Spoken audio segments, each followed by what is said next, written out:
Hello, it's Blue coming to you live from the old Lahaina Luau in Hawaii for the inaugural Altered TCG Rotisserie Draft, including some of your favorite altered content creators. And of course, that includes me. Wink, wink, subscribe. This video will be a review slash analysis of the complete draft of all 8 participants, with the help and insight of one of my fellow drafters, Fre3loder. Capping it off, we will have a full tier list and power rankings based on the results of the draft. So if you want some brutal and overall correct opinions, be sure to check it out. Disclaimer: all opinions may or may not be correct, but will be stated as fact and come with the implied preface of the term "with all due respect," which means I cannot be held responsible for any viewer or fellow content creator slash participant for the things I say per the Geneva Convention. Thank you. This will also be a longer video, so I have painstakingly provided timestamps for you to use at your pleasure. All right, time for the rules and overall explanation of the draft so you at home can understand the basis of how we approach this format. First, I want to thank my fellow altered content creator, Ellio, for organizing this draft, creating the sheet, and most importantly, inviting me. I will be entirely copying, I mean borrowing, his explanation to show to you folks. So, what is a rotisserie draft? As shown here, a rotisserie draft is a limited format where every legal card is available to draft. Players draft from all non unique cards in a public face up snake draft, eventually constructing a legal altered limited deck. You can see an example shown of 2 rounds of drafting as described on your screen. What are the draft slash deck construction rules and limits? Decks and all cards you draft are limited to 3 factions. Players must draft a hero within those 3 factions. Deck construction follows traditional altered limited deck construction rules. There will be a total of 8 players slash participants. There are exactly 30 picks slash rounds for each player in the draft, for a total of 240 draft picks. Once a player has drafted cards from 3 different factions, they are not allowed to draft cards from outside of those factions. Once a player has drafted a hero, they are also not allowed to draft an additional hero. Cards suspended as of March 7th, 2025 are banned. This includes Rare Axiom Haven and Ortis Ozma. You may ask yourself, are there enough cards for this type of rule set with only 2 sets in Altered? Yes. Even if all players draft the same 3 factions, there are enough available cards for each player to draft a full deck. In fact, there are enough cards for each player to draft all rares, minus the hero, if they so choose. So, how will all these games be played? We will use Exalted to facilitate the use of Trifaction and 30 card decks. All of the games will be best of 1, and it will be a round robin with all 8 participants playing each other at least once. And what can we expect for the prize for the winner? Clout. That covers just about all the basics. If you have any additional questions, go ahead and leave them in the comments and be sure to support all the participants on their respective channels, as there will be content coming from them as well, if not already. Now, enough intro, let's get into it. Hello, everyone. It's time to do some analysis slash recap of the inaugural Altered Rotisserie Draft Trial by Frost expansion, if you will. I am joined by my fellow drafter, Fre3loder. Say hi to the lovely people. Hello, hello. Thanks for And having me. yeah, no worries, no worries. And so the plan is to reveal the first round draft picks one by one and give some thoughts on others as well as our own. Does that sound good to you? Yeah, absolutely. All right. And then I'll go ahead and just reveal the rest of the picks so we can go down the list as quickly as we want so we aren't talking for 8+ hours, especially since you're going to have a time change here fairly soon. So we wouldn't want you to lose any more time. And we'll reveal those picks. And past that, uh, all you favorite subscribers and viewers out there, does that sound good to you too? All right, cool. Too bad. Let's get to it. So before we reveal the first pick of the draft by Ellio, who conveniently also set this whole thing up, rigged.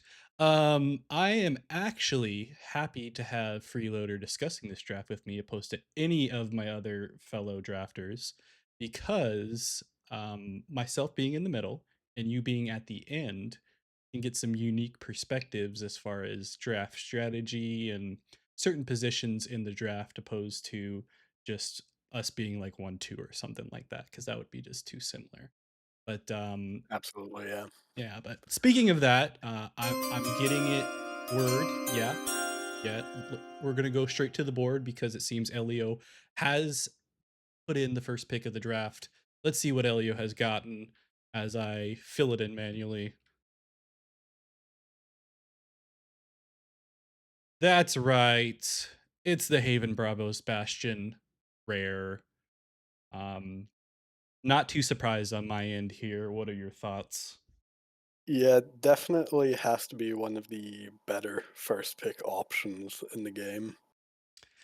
It's just so versatile. There's so many classes that synergize really well with it. You don't really care what hero you're gonna end up getting.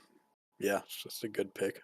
Yeah, solid overall pick. I was honestly curious to see if it would fall very far or if people would just pick it to just pick it, whether they wanted to play Bravos or not. So not surprising to see Elio pick it. I know he mentioned that uh, it was a rough decision for him, and he actually didn't want the first round pick. But I'm not going to complain if I got that at any point during the draft. So good pick for Elio. Yeah. No other analysis on my end as far as that's concerned. What do you think? Yeah, I think the only thing that's worth adding is that I think there's a lot of heroes that are borderline unplayable in this format, and Haven opens up some of those heroes. Like, it makes Trace, for example, so much easier to play. So I can't stress how versatile this pick is. Yeah, can't complain about getting resources as well as boosting up your entire reserve no matter what you're doing. And you mentioned Trace, and we'll see it later on for the rest of his picks. But I thought for sure I was gonna see like a second Haven slash Trace pick for like future stuff. Hashtag Mhm. spoilers, but we'll find out that maybe that's not the case. Anyway, I am getting word from the people and the producers. We have the second pick in Cohlrabi in the number 2 pick, trying to decide what he wants. And let's take a look to see what the decision came down to. Wait, It was rare, I Wait, believe, wait, right? wait. We're getting he's getting convinced to switch it back to a rare. That's right. Originally, Cole decided to click on the common during the draft, but got convinced by everyone. Like, wait, did you mean to pick the rare? And he said yes. I wanted the rare. So yeah, small step, giant leap, rare from Kohlrabi. First thoughts on your opinion there? I mean, I definitely thought the small steps would start going early. I didn't quite expect them to go this early, though. That being said, super strong cards, especially the rare, can close out two expeditions. Yeah, it's really good. Yeah, I was right there with you. I did not expect them to go this early. Um, Cole did mention that he has no specific strategy planned around the small step. He purely just didn't want anyone else to get it. So he started picking it early.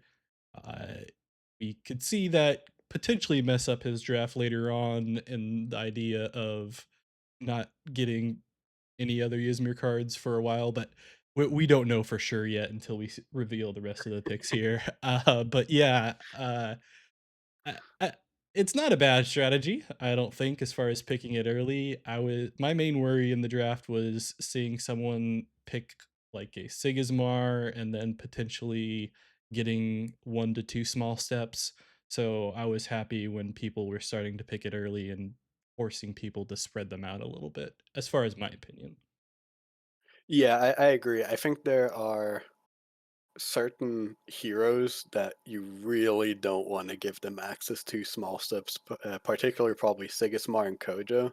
Both of those heroes with small step get so much better. Yeah, exactly. And I was also kind of surprised that we weren't seeing some other things at this point as far as follow-up cards after seeing the Haven. But not too surprised to see the small step overall. I was curious when Cole originally did the common. I wasn't sure if that was a strategy thing from him initially. Then I remember it was Cole, so I figured it probably wasn't. And he just picked the rare. Yeah, But enough bashing Cole. Let's oh, we're getting word that the third round draft pick is in from Pratt, also known as Prattatoskr. As you can see from the little nifty picture there. And we'll see if it is a surprise to anyone whatsoever. And in fact is not. That's right. We get a Sigismar in Wingspan, Ortis hero, the first hero off the board. Does this shock you in the least, Freeloader? not at all. I think when I was running my spreadsheets before the draft, it was Haven and Sigismar that were kind of coming up as my two best first pick options. So I think there is some consensus here as well with our fellow drafters. Just this hero ability is so illegally strong. Yeah, especially in any type of limited format, you can't really go wrong. Um, Although this type of draft I think is a little bit more akin to somewhat structured than it is like a normal limited between regular draft and regular sealed. But still, honestly, when I was looking at like first round draft picks potentially, I was expecting to see a good amount of heroes go early just Mhm. to see just so that way people can get them off the board kind of thing, and I figured Sigismar was definitely on the board as far as the first hero that was probably there to go, and unless something like, uh, someone was really biased towards a certain hero, like someone that's named after a certain hero, for example, um, potentially picking something early, even though that may or may not have happened. Um, yeah, it was definitely not surprising on my end to see it. If Pratt had not picked it here, I I cannot say definitively that I would have not picked it, um, coming up to me here, just for the fact of I expected it to go 1 or 2 potentially. So, I didn't want to do a Sigismar strategy coming into this, but if it fell to me, it's one of those things where you feel like, You kind of need to pick it, yeah. yeah, like I That honestly, that's why I was really happy being last pick as well, because I was like, "Cool, I don't need to pick any of the boring, really strong strategies." yeah. Yeah, that was the thing to me because I wanted to go. I was going into this as my pick is coming up here fairly soon. I wanted to go into this as like a middle person within the draft without like establishing myself fairly early and being able to go in multiple directions just based off of seeing what everyone's picking.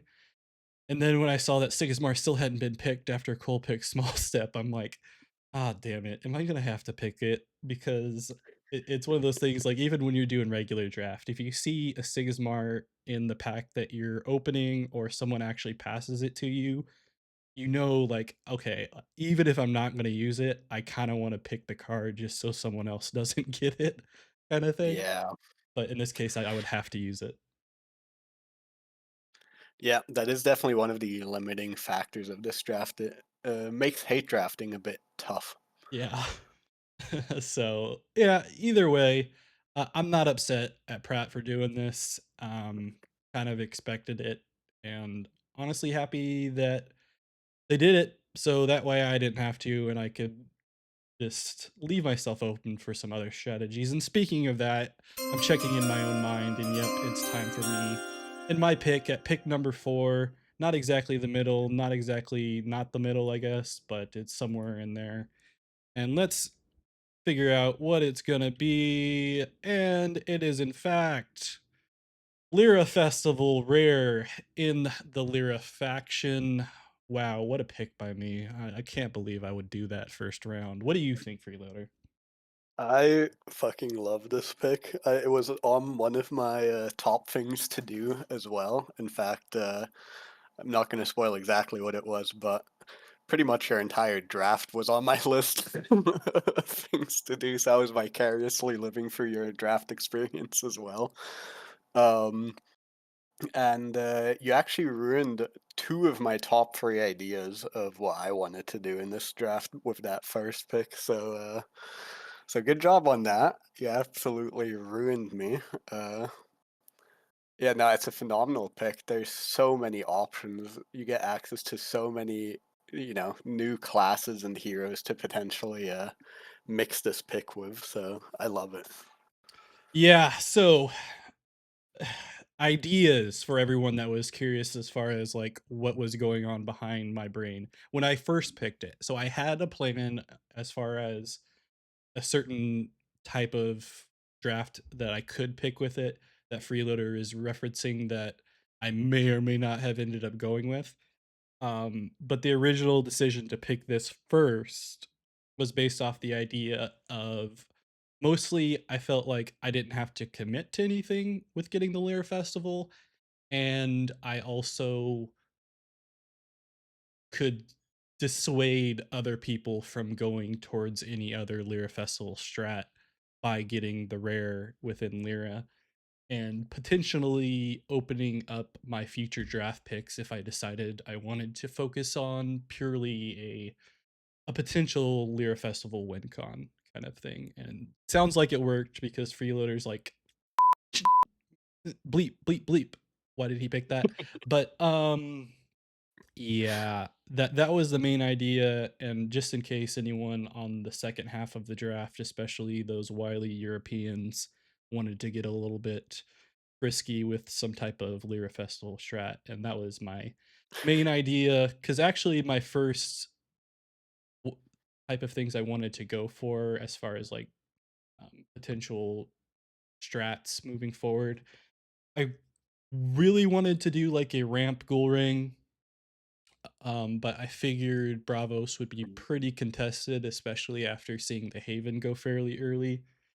And then my other option that I kind of wanted to mess with because I figured it wouldn't be super contested as far as like certain cards being picked was a Arjun keep everything anchored at 3 costs type of deck. And I didn't really need to get the cards that anchored themselves and that kind of stuff with the Arjun. And something associated with that. It doesn't have a super high end, but I figured it would be more consistent than other things, and I would just throw a Lyra Festival in there if I wanted to. But either way, that may or may not have been how it turned out. It didn't. But let's.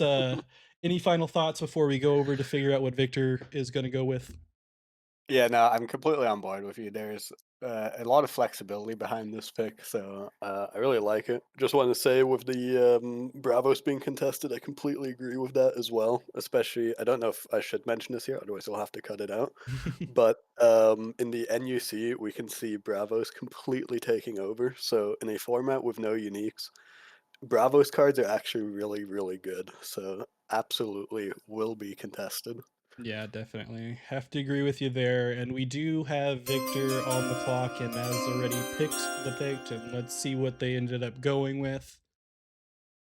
That's right. It's Afanis and Senka, another hero off the board. So a little bit of what I thought with heroes going a little bit early. What are your thoughts on this pick, Freeloader? I actually didn't have Afanas that high up on my list. Looking at the draft, I mean, I think I've changed my mind a bit. I think Afanas is more playable than I initially thought they were. But I still don't know 100% for myself if I would ever first pick it. Though, being aware of a competitive metagame, it does make sense that it is valued fairly high still. Yeah, I'm kind of with you there. I do think Afanis is still good and it doesn't hurt as far as, like you mentioned, the existing metagame is concerned.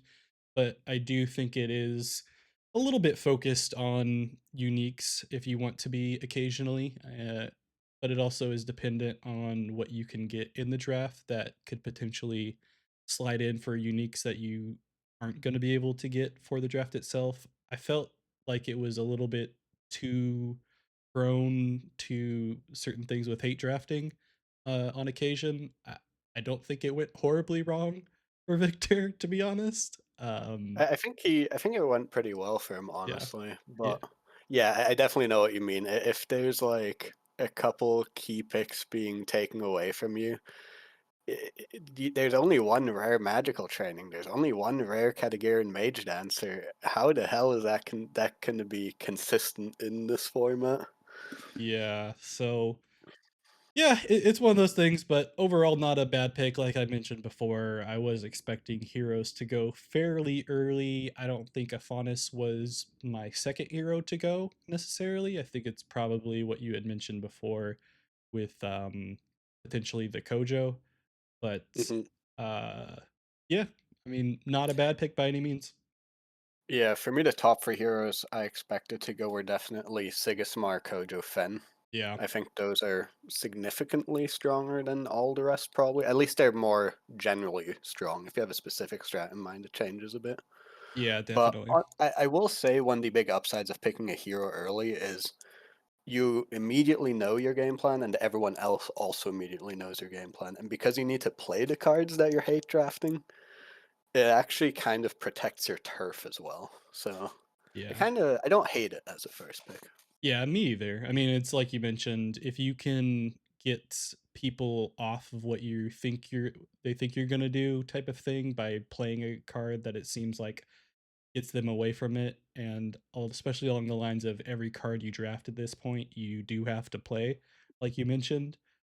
Definitely not a bad choice, no matter how you go about it, especially by getting those heroes early. And speaking of people that try to do weird stuff and potential hate draft, we have our next person on the board. That's right, draft number 6 from the Kelon guy, your fellow teammate.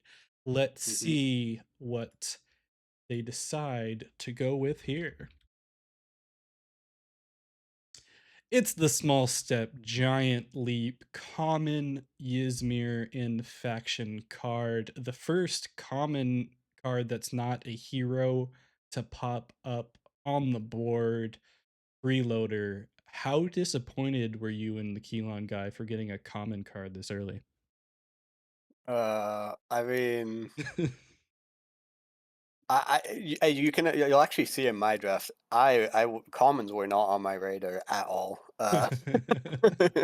But honestly, if there is a common card to pick up, this is probably the one, right? It does say it does have the text "win the game" on it. So how bad can it be? I think I was talking a bit with the Keelon guy before and after this draft, and I think he picked this because he had a couple specific strategies in mind. And then I think the other thing that played into that was what you were mentioning before with when we were talking a little bit about when Kohlrabi picked their small step giant leap. Uh, Sigismar and Afanas already picked. Denying small step giant leap from both of those heroes is fairly important, I think. So I feel like all these things kind of played into that pick. Yeah, I can't blame him for doing this. As soon as I saw Cole take the first small step and number 2, I was kind of expecting the rest of them to go early, as is customary for this type of draft, I think. Once you see one type of card go, it wouldn't be too surprising for someone else to try to pull in behind and take the other one, especially if they had an idea of a strategy that they wanted to do with that card. Um, Hmm. Consequently, that was the exact opposite of what I was thinking with Lyra Festival. I'm like, no way anyone else is gonna want to get Lyra Festival or focus on Lyra Festival now if I pick the rare one, right?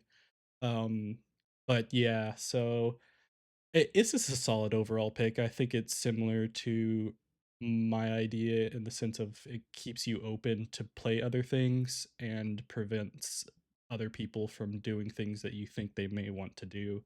So solid pick there for the Keelan guy. Can't say I'm too surprised with him taking it. He is a Ysmir abuser in most cases, structured. So of course he was going to pick it. But other than that, Good pick overall. Any last thoughts before we get over to KojoMain in the seventh pick of the draft? No, no, not particularly. All right, no more insight for Freeloader there, but we do have word that KojoMain has in fact picked, and I mean, what are we sure that's the pick? All right, let's follow up and potentially the surprise pick of the first round. KojoMain is going with Daring Porter Rare in the Axiom faction. Wow. I was not expecting Daring Porter. I love it as far as a limited type of card to pick when I'm drafting because I think it's solid, but I was not expecting it this early in this rotisserie draft. What are your thoughts? Yeah, I wasn't expecting it this early either, for sure. Though I do actually think there's some surprising upside to it, but it is, yeah, it wasn't on my list, that's for sure, yeah. Yeah, I like I said, I think it's a really good card, especially in limited formats, whether it's sealed or draft. That's not a rotisserie Yes, draft. it's basically a Baba Yaga. Yeah, so I think it is a really good card in that sense. I was not expecting it as a first round draft pick, and obviously KojoMain had mentioned that they were cooking when they were picking this, and they had a lot of other Mhm. picks that they have a specific idea of what they wanted to do with the pick. But for me, was not expecting it. It added an Axiom character to the board though, as far as like splitting up the factions a little bit. So couldn't be too upset with that, especially after seeing 3 Ysmir Yeah, focuses between everyone else. So after I saw that, I was like, I'm probably not going Ysmir in any fashion because I don't want to be the fourth person.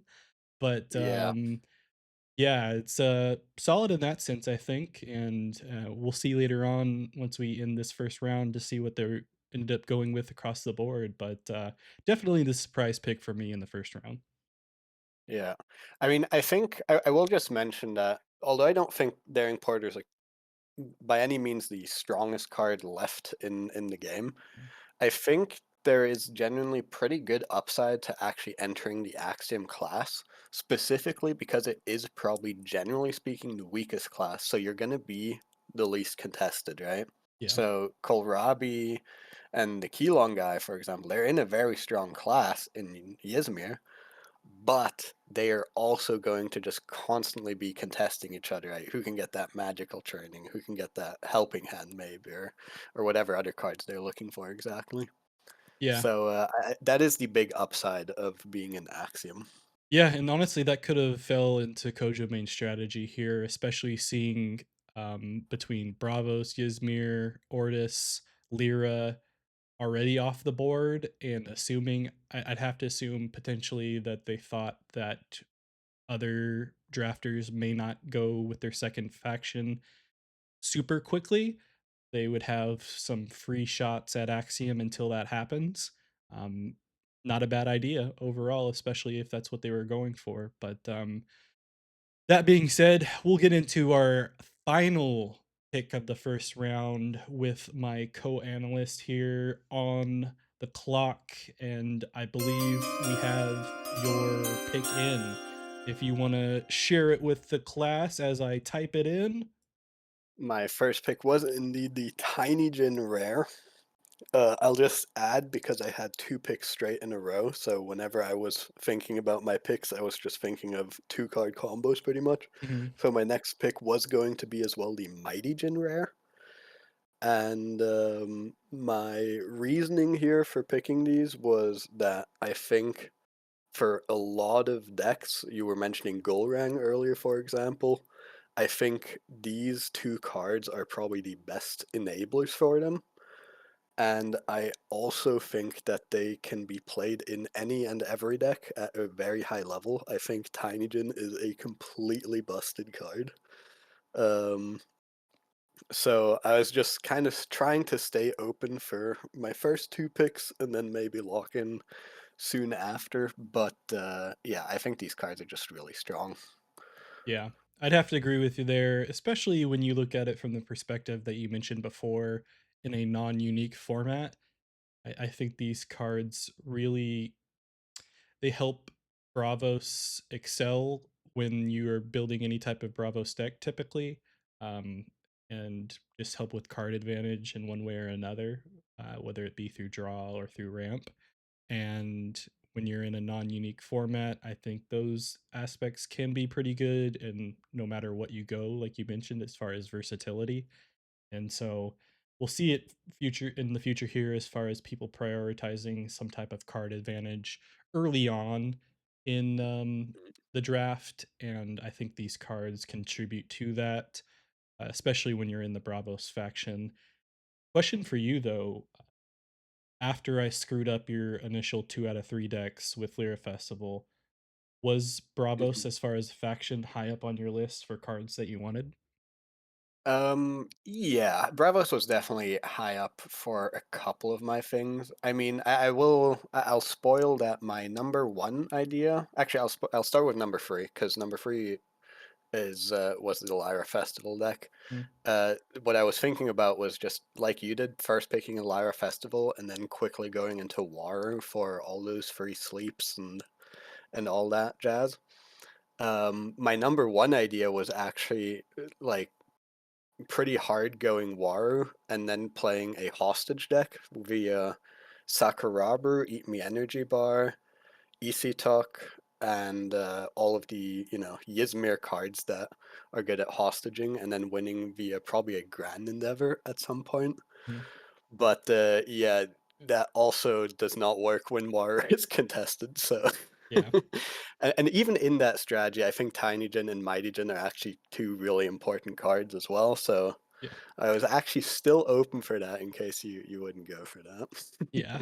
Yeah, no, I get you. This further improves the fact that when you think in hostage, I'm glad I casted with Runefolk a few days prior to this draft, and I heard that Yeah. he was talking to you about it. So I'm like, I can't let these AQZ folks do something crazy, especially with the TheKelonGuy and Fre3loder coming after me. I was like, I can't. I gotta take something off the board, and it wasn't gonna be the Grand Endeavor rare on the first pick. Yeah. So You probably saved the sanity of just about everybody in this draft.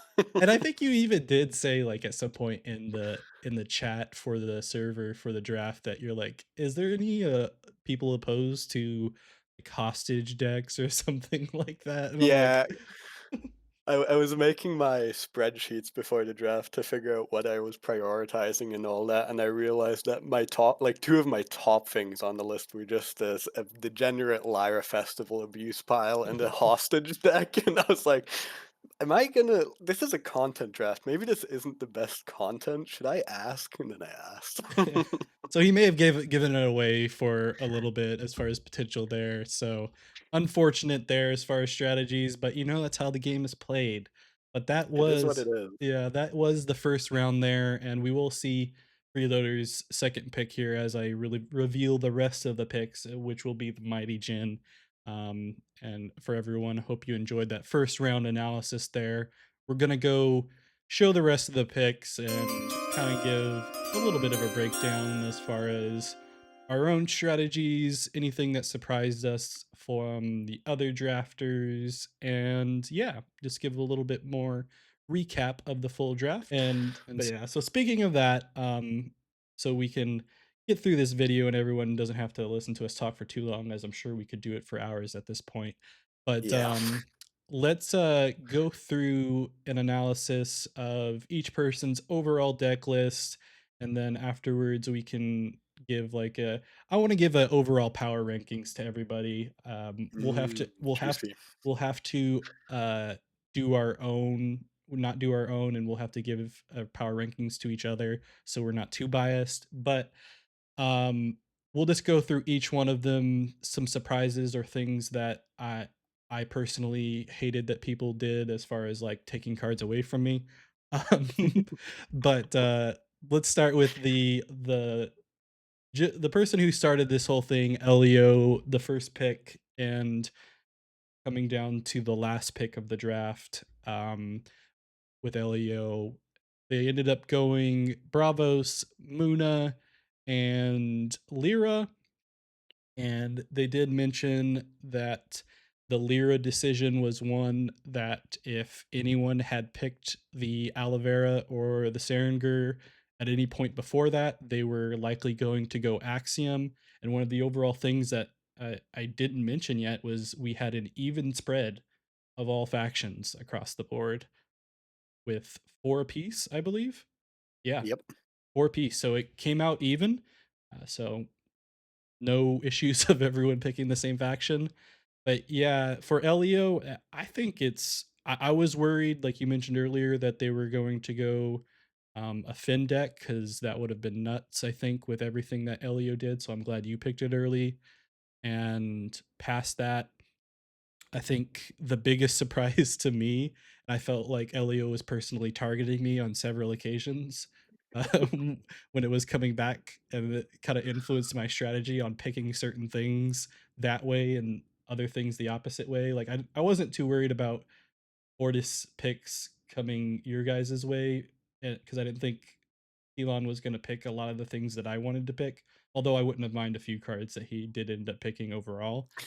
Um, but, yeah, it was annoying. I would have loved to get, like, the Lyra Alavera, for example, that Ellio ended up picking, and I thought for so when it came down to it, going down that way when it was going that way, um, for picks, and I saw he had already had Bravos and Muna, one of the biggest surprise coming from Elio was I thought there was no way he was going to pick a third faction, so I thought I had a free Lyra pick coming back to me before I had to worry about it going like your way, for example, right? Mhm. Yeah. And and then he ends up picking 2 lyric cards that I Yeah. had on my list. I'm like, I thought there was no way he was gonna lock in a third faction that early, and I thought going towards that side, I had free Lyra picks all day coming back to me, and so that's why I didn't end up picking things like Alavera or the Serengar. So that was my biggest surprise coming from Elio as far as all of his picks. I knew he was going to come, someone was going to come after that last festival, or at least one of the festivals, as soon as I picked a second one. So, not too surprising there. Um, but yeah, there is a lot of common cards that I definitely would take from Elio's draft that I wouldn't mind putting in mine. But yeah, that's my overall thoughts on his. Yeah, I can definitely imagine. I was actually surprised that he ended up contesting you that hard as well. Though, if there is a faction combination to play a for fun Lyra festival without it being the primary win condition, then Elio's definitely in the right combination of factions there. But yeah, I do think his deck looks actually pretty solid. I guess my only concern with it is that I just don't think Rin is very strong as a hero, and I think having a strong hero is incredibly important since that hero ability is the thing that you always have, right? It's why Right. Sigismar is so strong, because on turn 1, Sigismar is there, on turn 10, Sigismar is still there, right? Um, but yeah, I think their draft is super synergistic, and it looks strong. I wonder how it will feel to play against, yeah. For sure. But yeah, agree with you on the Rin option. I was curious to see what hero Elio was going to end up going with at the end there because at a certain point when we were in the draft, I knew which players were just going to pick heroes last because it's not like we had to worry about anyone else kind of thing. You weren't worried about KelonGuy stealing your your water? I was at the point where I figured if he did that, I was just going to pick Lindaway just for the fun of it, and I figured it would hurt us both more than it would benefit us. So Oh yeah, if absolutely. he wanted to do it, he could definitely do it. But I wasn't sweating it too hard, and I also once we get to my picks overall, there's a reason why I just in case he decided to get frisky, I would pick it second to last. And honestly, I wanted a completely fun last pick in general. So kind of like you did. Yeah. But yeah, Elio, solid draft overall. I don't think there was anything super crazy. I like the potential for the Lyra Festival win con that they have set up for themselves. A lot of cards similar to me, and one of the main people I was focusing on anytime the draft was headed that way kind of thing and worrying about what they were going to pick. So yeah, but getting into the number 2 drafter here, Kohlrabi, and what they were going on. Cole is probably the biggest wild card of like potential cards that they were picking and what they had going on there. Past that, I was expecting a lot of Muna coming out of Cole for different cards, whether that be the Yeti or Spindles or whatever it may be. So, not too surprised once I saw the Muna card show up, even though they decide to hit them early as far as locking the 3 factions.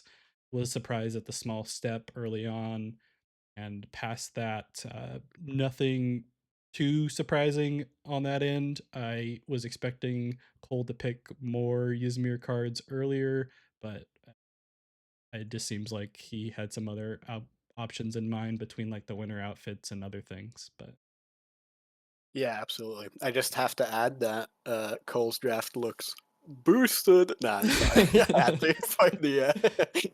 It's because he's on Basira, I there swear. you go. No, but honestly, it looks like a decent synergy pile. And yeah, I think I'm very curious actually because he has a bit of a Nylum theme in there as well, and I wonder how consistent that will be alongside his Basira boosting theme. If that works out well, I could actually imagine it's kind of strong and scary. Yeah, I just yeah, it's hard to evaluate consistency for 29 card decks, so I have Yeah. no idea. Yeah, me too.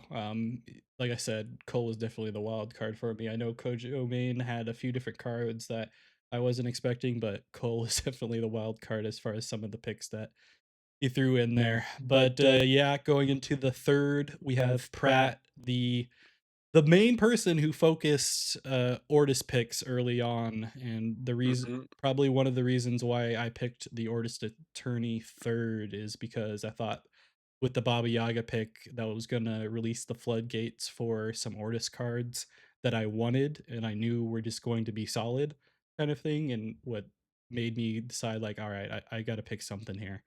So, because I was trying to stay with one faction for a good amount of time without going crazy in other areas, but after I saw that, I'm like, all right, potential floodgates being released here, and I need to start picking some Mortis cards on my end as far as Pratt's concerned. And yeah, other than that, nothing really too surprising as far as Pratt's picks. I think as far as consistency and solid overall, it's probably up there comparative to everyone else. It's not a super like I'm trying to do one thing crazy unique or strategy, not unique, but you get what I mean. Hmm. Um, but as soon as I saw the Sigmar, I knew it was going to be something I had to pay attention to consistently, and whatever picks Pratt decided to go after that, as far as the rest of the draft.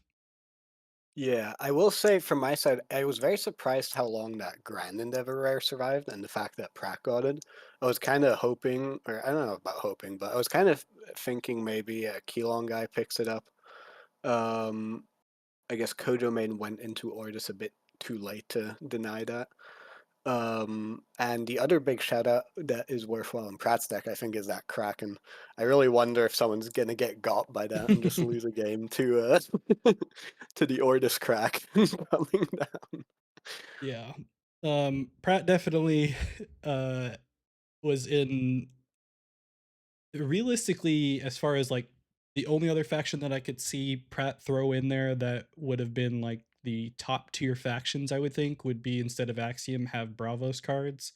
Mhm. Um but other than that, Izmir, Bravos, and especially in this format, I think are just going to be solid all the way across the board. And Yeah, I I also think notably, I think me and Ellio, we hard pried all of the best Bravos cards yeah. so hard that it kind of pushed some other people out of there probably.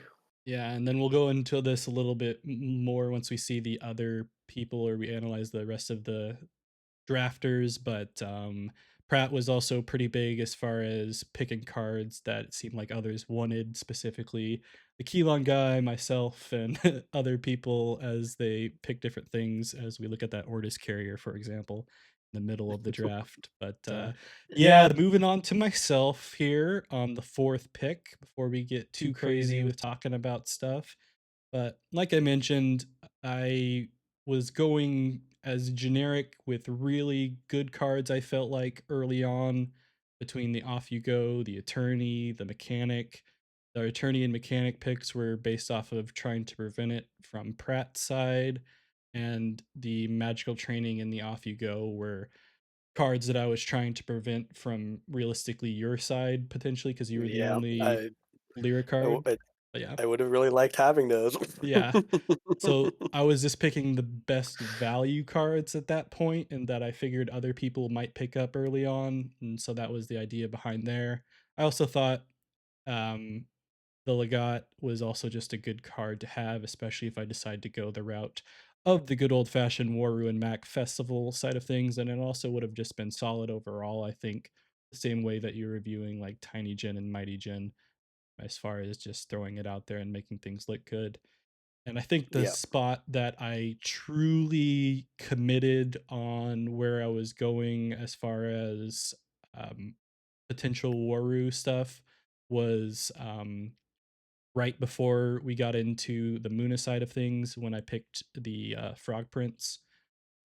Mhm. Is where I was like, all right, as soon as I pick this, I'm gonna have to almost definitely commit. I could probably make it work outside of it, but I was also worried that Pratt was potentially going to pick up some other one cost Ortis cards after seeing the Trooper and myself picking the Mechanic kind of thing. Mhm. And I wasn't sure if Frog Prince fell into that. And I knew if I was doing Waru, I wanted Frog Prince um, just to have that one cost free sleep whenever I want to, similar to the spindle harvesters that you mentioned, and getting a free one cost anchored kind of thing. So Yeah, absolutely. Having those one costs for a festival is so strong.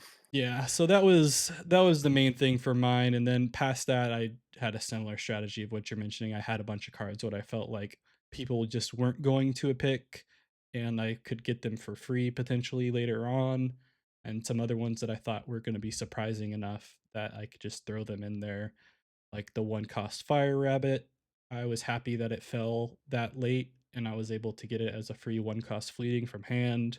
And then, of course, my what I felt like was my spicy pick with the GN Assembly Overseer as far as my final pick, and potentially using that support ability from reserve to activate a Lyra Festival if I need it along the way. Yes, sir. I will say, I think, all in all, despite Pratt getting Sigismar and tons of good cards, I think we did a fairly good job in the draft of denying them a lot of one-cost cards, Yeah, so for sure. But yeah, so that was my idea, and I've already had Fre3loder praise me enough at the beginning of the video. So let's go on to Viktor and just getting absolutely everything potentially that he wanted for an Afanis deck, yeah, realistically. honestly. I don't think anyone was contesting Viktor at this point. I know I saw what was happening, but I felt like there was nothing I could do potentially other than getting those spindle harvesters and that sneezer shroom earlier. But then I didn't want to reveal Muna that early, so Yeah. it was rough for me, and I just kind of gave up on it a little bit. The only thing where it factored into me a little bit was I knew once he picked Muna and then eventually Lyra that I had to get some of those cards that had support ability for anchoring, especially since Ellio was targeting them as well. So that's where the thought I was going to, as far as like that rare Muna caregiver that I got somewhere in the mid Mhm. rounds. But other than that, I mean, it's a solid draft for Viktor. I put it kind of like on the same level of what Pratt was doing, and I'll be curious to see how the deck functions without like uniques, for example, that we would typically see from an Afanis. Yeah, absolutely. I think Viktor got, like, the strongest version of Afanis that you probably can for this particular draft. And it does look really scary. You can the harvest is very strong. It works really well. It's just tons of cards. The fact that as a Fanus you get access to these Anchor discard abilities is also strong in general. Getting an upgraded Spindle Harvester is kind of like playing a unique Spindle Harvester. Mm. So yeah, it looks very scary for sure.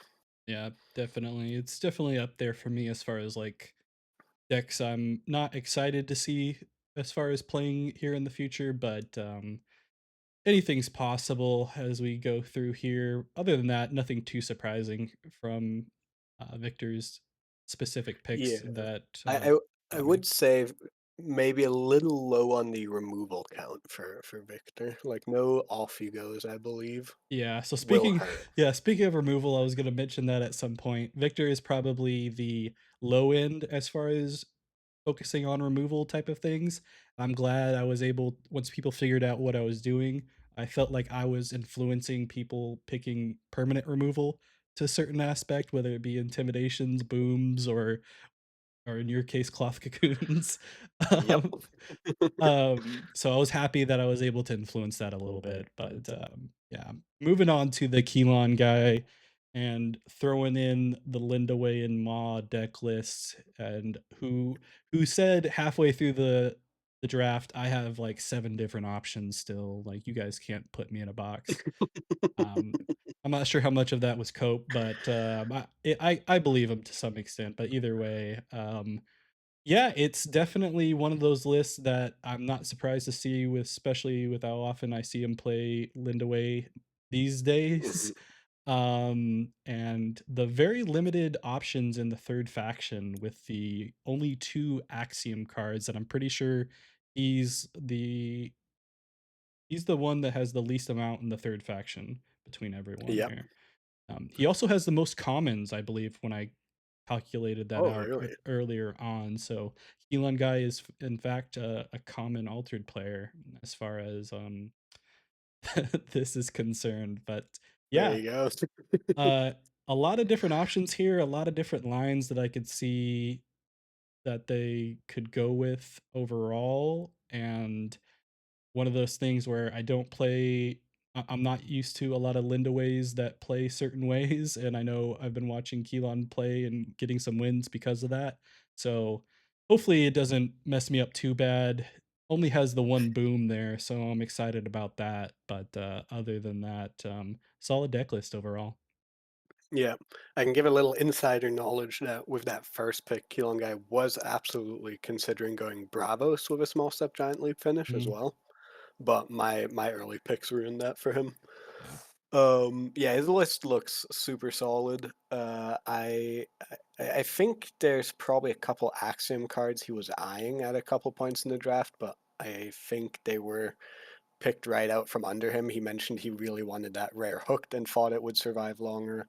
He told me that if I hadn't picked Axiom Salvager, then he would have picked it. yeah. So I'm sure that he would have liked to go into Axiom a bit more, but yeah, always kind of got snatched away from him. I think I like Lindy Way as still though because it's kind of the same thing we were mentioning for both of our decks. Us three probably being the top on that phenomenon, where there's so many picks towards the back end of the draft that no one else can realistically hate pick from you. Yeah. That you just have a very safe draft in that sense. There's always something that could pop up, but you feel confident enough that you'll have other cards that you could play. Because other than that, like we mentioned Isatok as far as potential cards that I might want.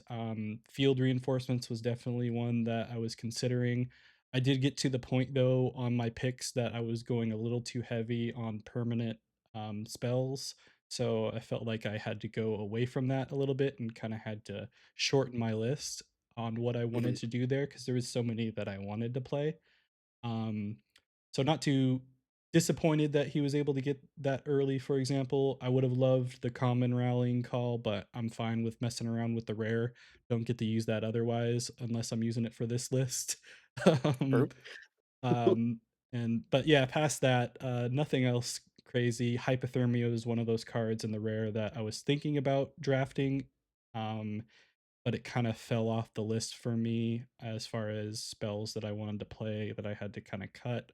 And the only other thing that I thought was interesting that I thought he was going to end up doing was pulling out the Icebound Lake after the Atlas pick. But didn't end up getting to see that, so I was a little disappointed there. Yeah, he mentioned to me as well that people weren't hate picking him enough that so that he felt like he could pick it, Mhm. but he did want to pick it as well. I figured. Yeah. Moving on to KojoMain here. Like I mentioned, the first round draft pick I thought was the surprise of the first round. But past that, I honestly just like solid cards earlier on. Not a lot of characters initially between the Hooked, the Frozen Delivery, the Arcolano Milks, and then eventually getting into some. So I thought he was super heavy spell wise earlier on, that I was curious to see where they were going to go with their characters eventually. That was the Mhm. only weird thing that I thought of as far as like looking at the draft overall. And I think as far as picks within the draft, and the one that I absolutely was most disappointed in and makes me want to just absolutely destroy a person in the draft the most, is that Ortis Overseer in the rare. Why KojoMain? Why?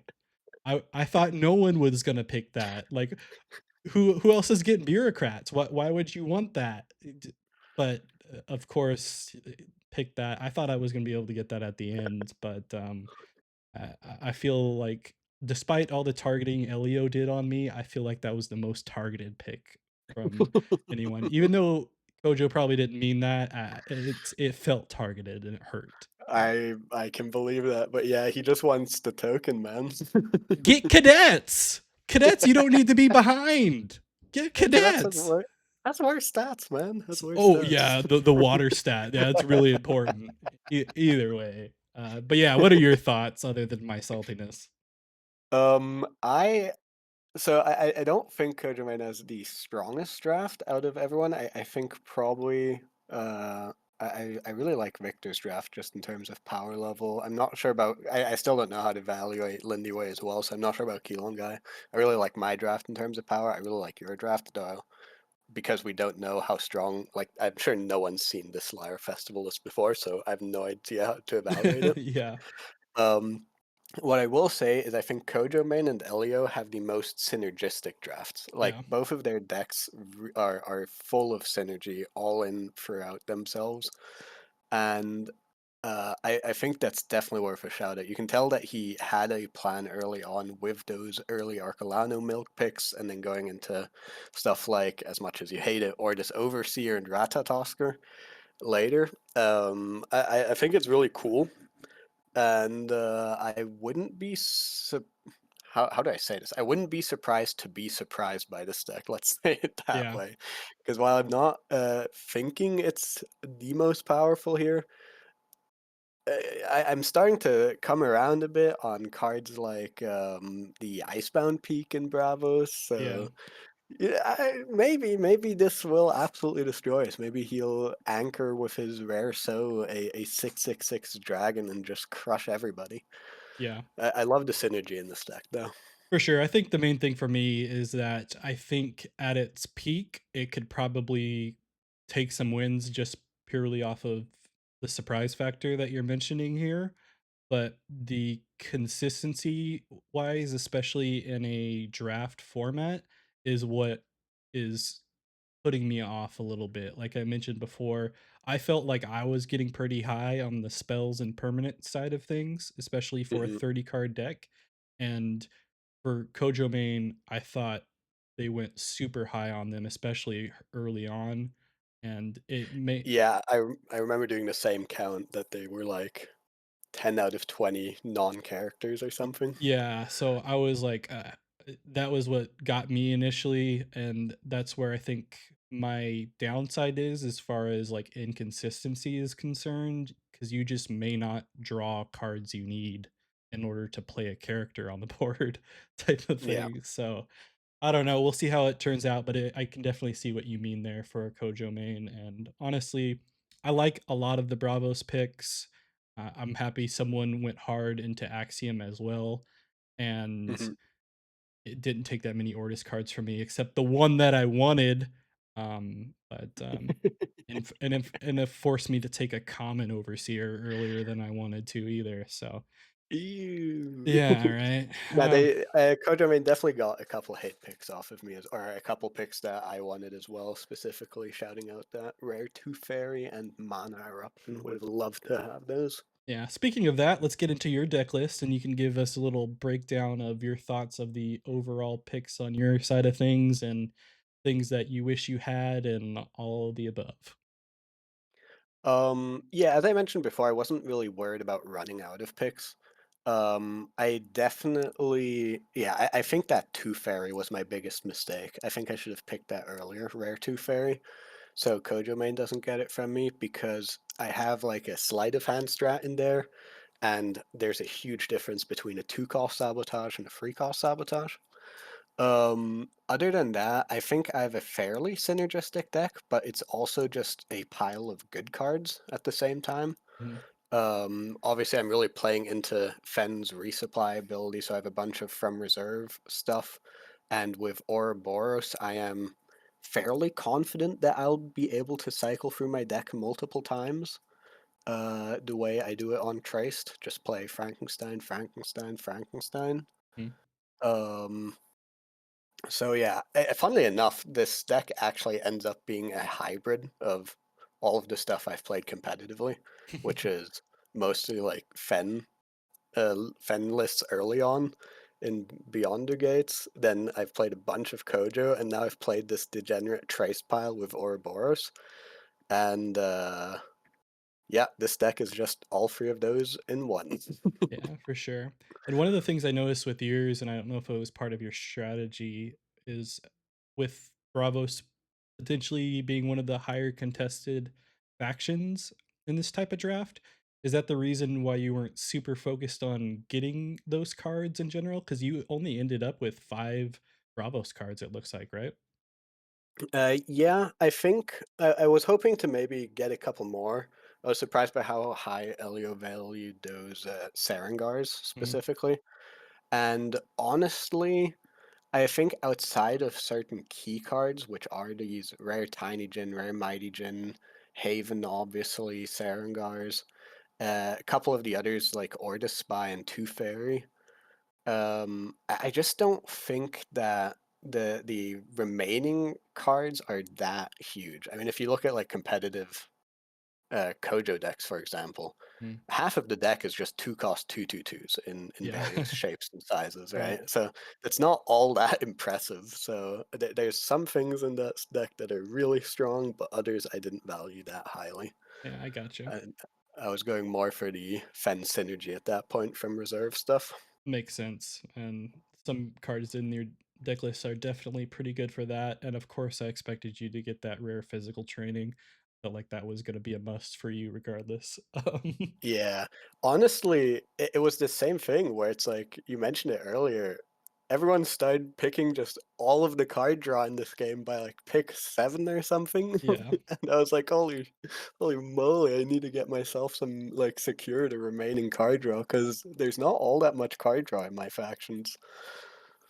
but yeah, so that gets through all the lists there. We could probably talk a lot more. So we've already been going over an hour here, so appreciate everyone that's been watching thus far, but let's get into the power rankings, if you will, as far as who and what you think is going to be the top deck lists here overall. Okay, I'll We start then with what I feel like are the top tiers. I don't know if I would consider them S tier because I feel like in a rotisserie draft, it's hard to get an S tier deck list in my mind without someone hate drafting some pick that you would like, kind of thing. Mhm.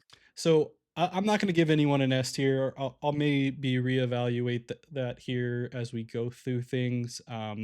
But for me, the A tier deck lists, I'm going to go ahead and put here are both Viktor and Pratt on the Sigismar and the Aphanis are my A tier deck lists at the moment. Here.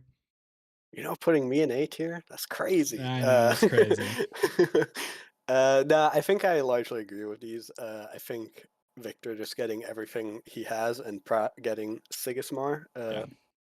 probably makes this fairly accurate ranking wise.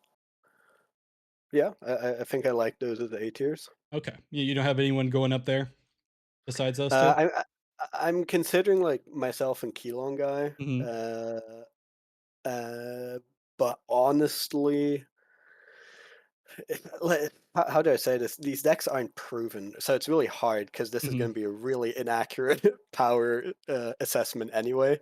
But going off of what we know, we kind of know Pratt's deck and we kinda know Viktor's deck are going to be really strong, Yeah, and that's we why I don't separated quite them. know that for me and KelonGuy, I think. Yeah, that's why I separated them a little bit, compared to everyone else, because I think there are other solid decks that have potential. It's just hard to put them up on the top of the list without seeing it kind of thing, right? Um, Exactly, exactly. and that's also why I'm not gonna rank myself. I'll let you decide where I fall in general, but, yeah, going into the next list here, and then as far as 1, 2 between Viktor and Pratt, um, I'm probably gonna give the initial power ranking of 1 to Pratt over Viktor, Ooh. just because I think, as you mentioned before, the removal side of things for Viktor is pretty low, which can become a factor, especially in this type of format, I think.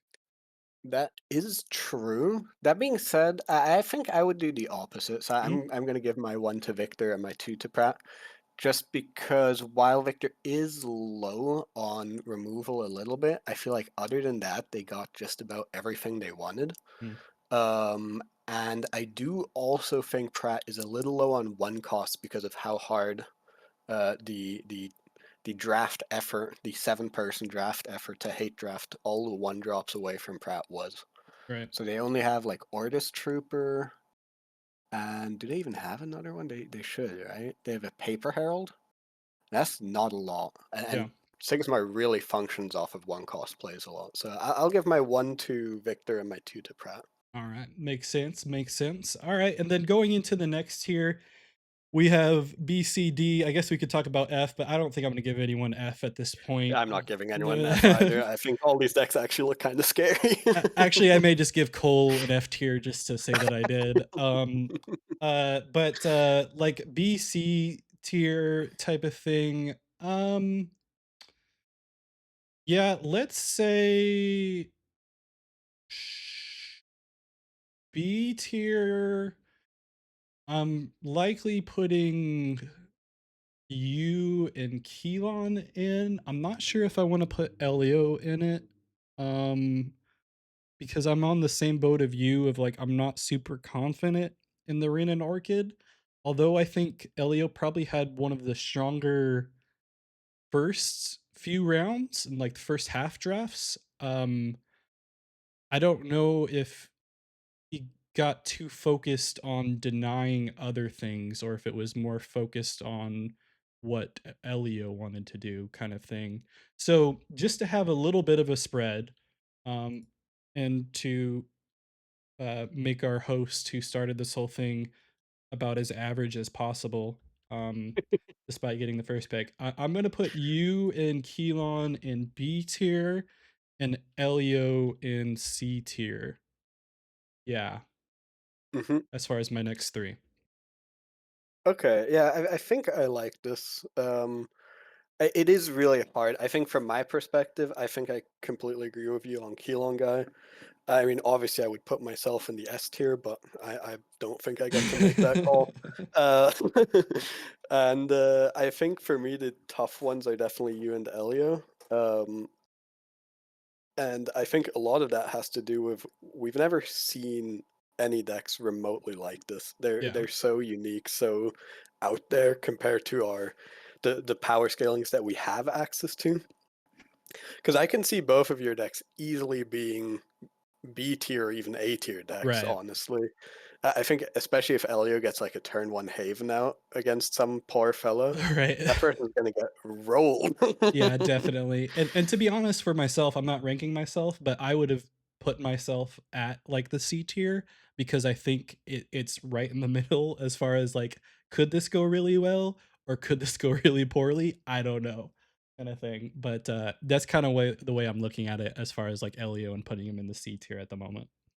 Yeah, I think You know what? Because of how much of a fanboy I am of your deck, I'm gonna slap the B tier onto you though. Oh boy.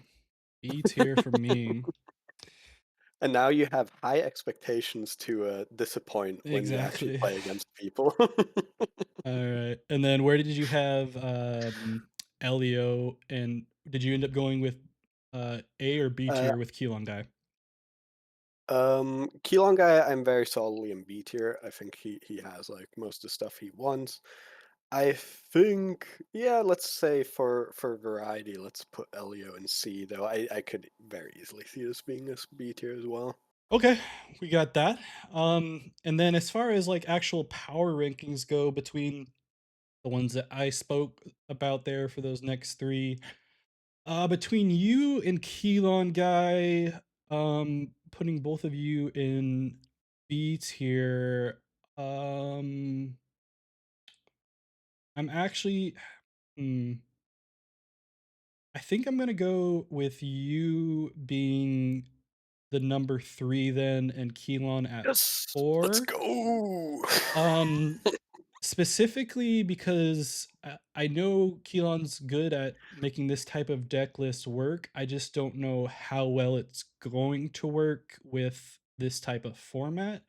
And I think yours is potentially more consistent across the board for that manner. So yeah, I'm gonna go with you at 3, Keelan at 4, and then Elio at 5 for me. Okay, that makes sense to me. Um, so how far am I on that? I've got Viktor in one, Pratt in two. Yep. I We're think that's it. ignoring ourselves, right? Yeah, we're ignoring ourselves for now. Okay, so then I think I will put Keelon in three. Mhm. I mean, I have to put you in four because you're also in the B tier. Oh, did you end up putting me in And B then, tier? Okay. yeah, yeah, yeah, I Okay, did. that's right, you did, okay. Um, so Keelon three, blue four. I think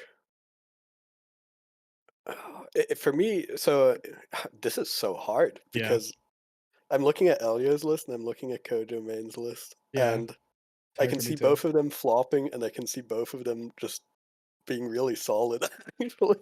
Yeah, So let's do the opposite of you then, and let's put uh, Kojo in five, Ellio in six, and Kohlrabi in seven. okay. Yeah, and Sorry, then Kohlrabi. yeah, and so that gets into my next half. So you ended up going 5 Kojo, 6 Elio? Yep, and I'd Alright. put both of them in C tier then. Yeah, and I think I'm also gonna put Kojo in C tier as well because I don't think there's really, anything. I think it's pretty similar to what you mentioned. I just am not as, uh Hopeful. hopeful with the balance of the cards in the deck list. I think more so is what's pulling me down the most because I do like a lot of the cards KojoMain has. I just don't like the balance of them necessarily. It'll help Mm. that Kojo, in fact, did get Kojo and Buddha that I mentioned earlier on those turn ones, but I don't know how well the turn twos are going to go. And then a lot of it's gonna be dependent on how well they can play those Arcolano milks, at the right time, I think, and a variety of other things to see how that moves forward, whether that be the hooks.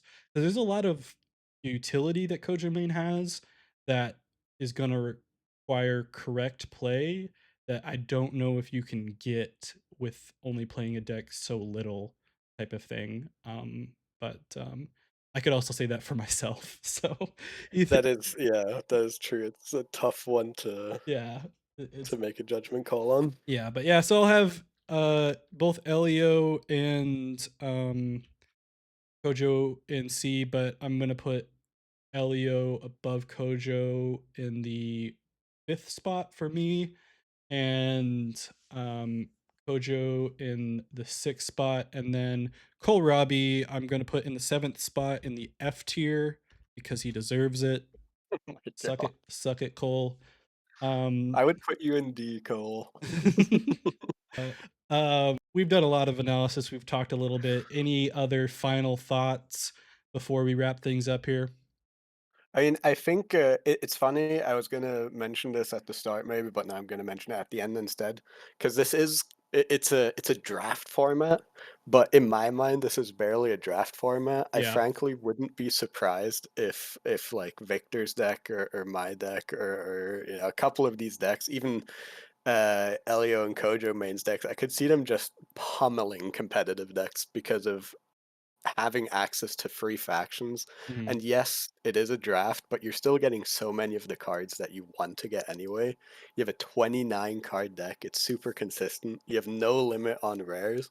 These are insanely powerful decks. The Yeah. only So thing that really prevents you getting like the perfect thing that you're looking for is people intentionally like hate drafting things and realizing what's going on. exactly, yeah. And there was definitely a little bit of that going on. I don't think it didn't get as bad as I thought it could have.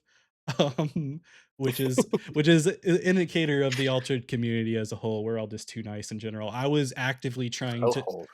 I was actively trying to influence hate drafting. Freeloader can say that I was trying to type someone hate draft this stuff. Absolutely, yeah. Yeah, but I was incentivizing KelonGuy to draft Wario just to do it. But other than that, I agree with you on that point, but it should be interesting to see how this all turns out. We haven't done all the games. I have done 0 of the games. I know that a few of them have already happened, but should be Mhm. interesting to see how it all turns out. A lot of good deck lists here. And for all our fellow draftees that may be watching this video, I hope you take all these opinions personally and Yep. you take it out on me when we play eventually. But Exactly. Also, if I don't go 7-0, burn me at the stake. yeah, exactly. Because Freeloader was intent on him being the only S tier. So Yeah, we'll I am the only S tier. we'll have to see how that actually turns out overall. But other than that, any shout outs or anything you want to mention? No, shout out to everyone in this draft. A bunch of awesome content creators. I don't know if I count, but I do occasionally stream on Twitch sporadically, but I don't do any YouTube content or anything like that yet. But it's really awesome playing with all of you and drafting with all of you. It was super fun. And yeah, play Altered.